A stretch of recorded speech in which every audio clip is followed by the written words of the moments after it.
حضرت خالد بن ولید رضی اللہ عنہ اور جنگ موتا کا واقعہ۔ اسلامی تحریک میں بہت سی عظیم جنگیں لڑی گئیں، لیکن جنگ موتا کا واقعہ ان چند لڑائیوں میں سے ہے جنہوں نے اسلامی عسکری تحریک کا رخ بدل دیا۔ یہ وہ جنگ تھی جہاں نبی کریم صلی اللہ علیہ وآلہ وسلم کی نگاہ نبوت نے حضرت خالد بن ولید رضی اللہ عنہ کو سیف اللہ یعنی اللہ کی تلوار کا لقب عطا فرمایا۔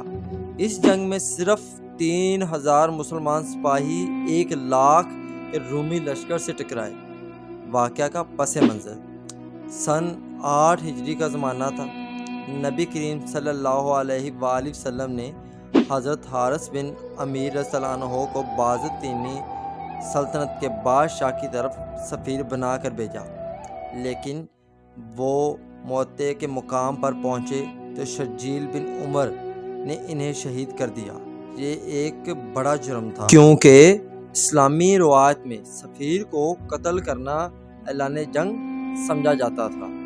نبی کریم صلی اللہ علیہ وآلہ وسلم نے جب یہ خبر ملی تو آپ کو سخت صدمہ ہوا اور آپ نے فوراً ایک لشکر تیار فرمایا۔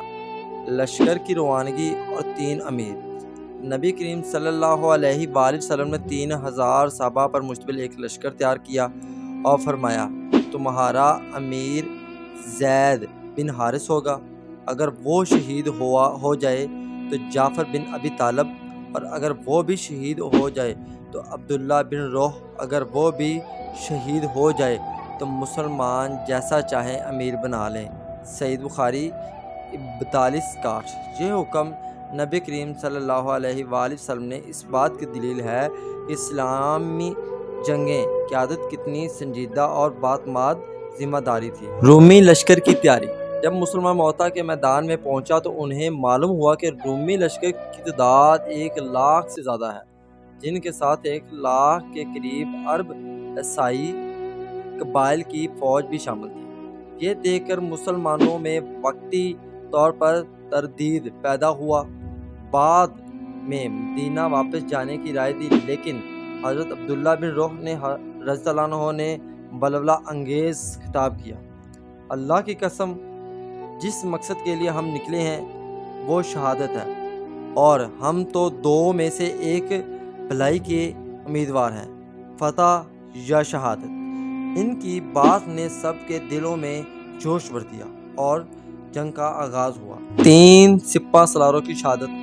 پہلے حضرت زید بن حارث رضی اللہ عنہ نے علم اٹھایا اور بڑی بہادری سے لڑتے ہوئے شہید ہو گئے۔ پھر علم حضرت جعفر بن ابی طالب رضی اللہ عنہ نے تھاما۔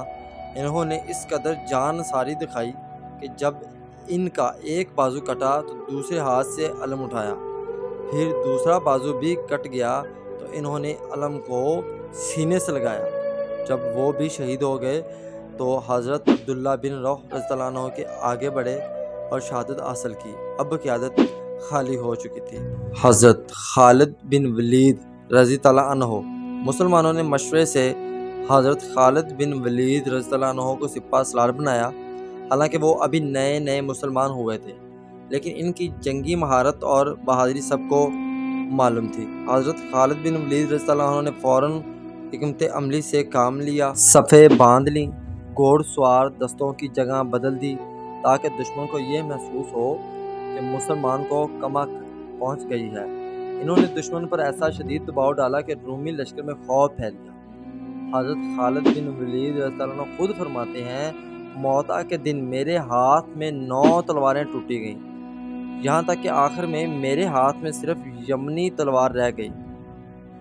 حضرت خالد بن ولید رضی اللہ عنہ نے مسلمانوں کی جانیں بچا کر انہیں میدان سے نکالا کامیاب ہوئے، جو جنگی دنیا کا نایاب کارنامہ تھا۔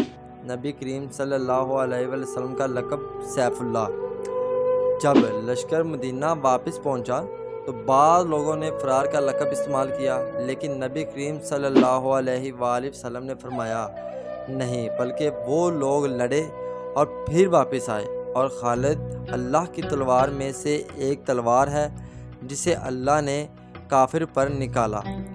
یہ وہ لمحہ تھا جب حضرت خالد بن ولید رضی اللہ عنہ کو سیف اللہ یعنی اللہ کی تلوار کا عظیم لقب ملا جو قیامت کے دن تک ان کا نام روشن رکھے گا۔